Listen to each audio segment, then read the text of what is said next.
What's the first thing that comes to mind when you see this plant? Perhaps you feel an intense desire to stick it in your mouth. Maybe you have your trowel at the ready, eager to remove this weed from your garden. But I bet for most of you, the thought of making it into a stew wasn't at the forefront of your mind. You probably know this plant as sourgrass or oxalis, and there are several species that you are likely to come across in home gardens, along roadways, or filling spring fields. Some are native to North America and others are newcomers from South Africa, which can be quite invasive, forming dense mats that can outcompete native species. When harvesting from nature for food, tools, or crafts, it's great to prioritize removing plants that are invasive so that you help your environment by getting them out of the way, in addition to benefiting from their qualities at home. Today we are going to forage some sourgrass from the native plant garden here at the Santa Cruz Museum of Natural History so that we can help our native plants succeed. And then we're going to take that harvest home and I'm going to show you how to make it into a natural dye. But before we do that, I wanted to share with you some of the reasons why sourgrass makes for such a great natural dye plant. The first is that it contains something called oxalic acid, and that helps it to really hold on tight to the fabric when we use it as a dye. A technical term for this is called mordanting, and so often with natural dyes you have to prepare your fabric first so that it can actually take the dye, hold on to the dye, and make it so that that color is gonna last and last and last. But with sourgrass, you don't have to do that. You can just skip that step, which makes it a really good plant for people who are just getting started with learning how to make natural dyes. So that's one of the reasons why I really love sourgrass. Another reason is because it is potent with pigment, which is why we're using it for natural dyeing. So my question for you is, what color do you think we are going to get from this plant? What color do you think we can get from avocado skins? Red onion skins? How about yellow onion skins? While some items may give you exactly what you'd expect, others might throw you for a loop. So before we can find out what color we're gonna get from our sourgrass, we have to collect some. And I'm gonna show you how to do that now. I'm gonna use some sort of trowel, a tool to help me to remove the sourgrass, because one of my other goals is to make room for native plants that I want to succeed. And so what I'm gonna try to do is really get down into the roots and not just pull off the stems. So that way we won't have the sourgrass come back as quickly. So I'll show you how to do that now. So I've got a nice patch of sourgrass here, and I'm gonna take my trowel and locate the base of a bunch of sourgrass. It grows up in these bunches, and I'm going to take my tool and dig down deep and sort of move the dirt around so that when I go in to pick this up, I've gotten all the way down to the root there.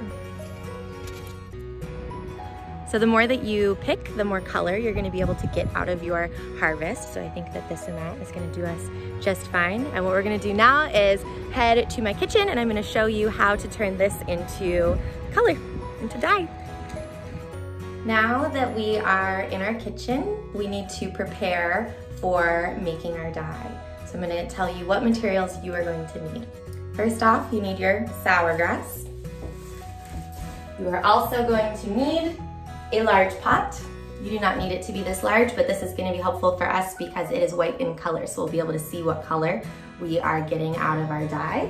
You'll need another pot, something this size. This is a good size pot for your first pot for cooking the dye as well. For this is going to be something for us to pour things into, so it could be a pot, it could be a bucket, it could be a bowl.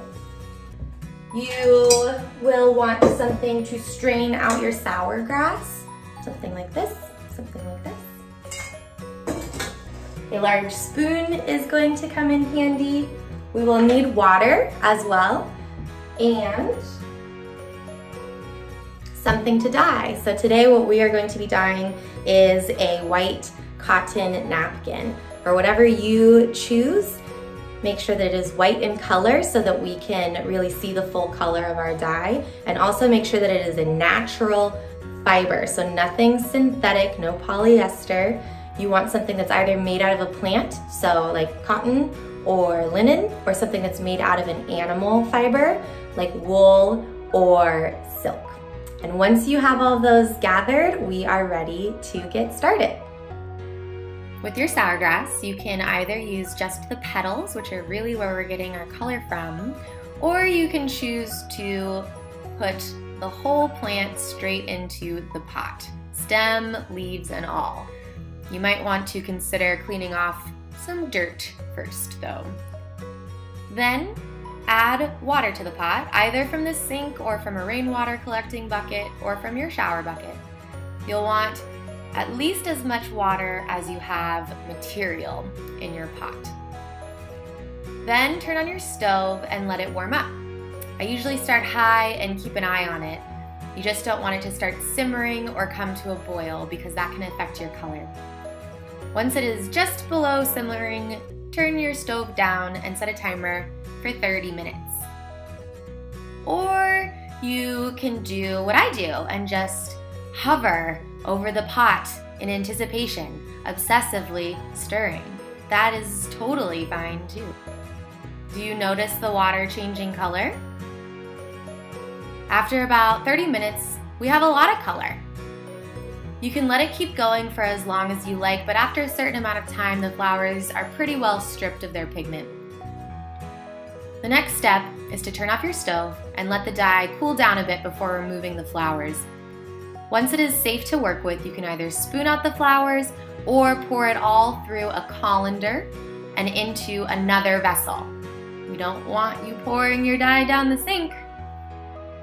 We're done with the flowers now, so you can compost them or throw them in a mulch pile. We're now ready to add our fabric. If your dye is still pretty warm, you can add the fabric straight to it. Or if it's cooled down a lot, heat it back up. The dye will penetrate the fabric better if it's warm. Use a spoon to lift it out of the dye every once in a while to see how it's taking color. But you should let it sit for another 45 minutes or so, even if it looks like it's changed color. After the 45 minutes are up, gently lift it out of the dye and rinse it in warm water. Avoid touching it with your hands until it's been rinsed a bit because it'll be pretty hot right after you remove it from the pot. And here is our final product.